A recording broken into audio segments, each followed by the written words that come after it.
ఓరిపోడా దుకాణంలో పోయి రాపరా కొద్దిగా. ఏ అమ్మ నేను పోను.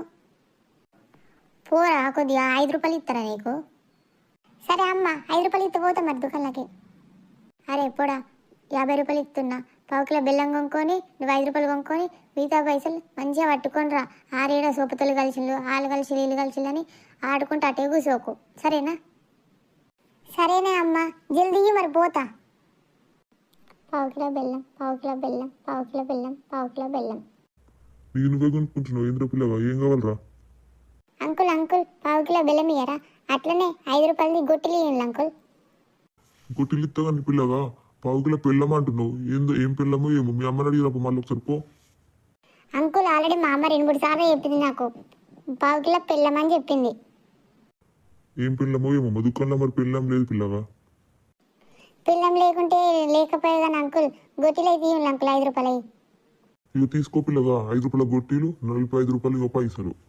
సరే అంకుల్ మళ్ళీ రైట్ పోతున్నా.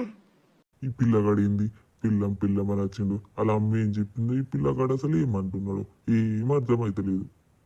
అరే కర్రీగా, అరే పప్పుగా గొట్టిలు ఆడదాం మారా. ఆడదాం రారా. ఈ పూరాల్లో మనవడని దుకాణంలో కొమ్మంటే పోయి అటే ముట్టిండు, ఏం చెప్తున్నాడో ఏమో ఇంతసేపు. నేనన్నా పోయొత్తావు దుకాణం దాకా. ఓరిపోడా దుకాణంలో కొమ్మంటే గిడ గొట్టిలు ఆడుకుంటూ కూర్చున్నావేంద్రా.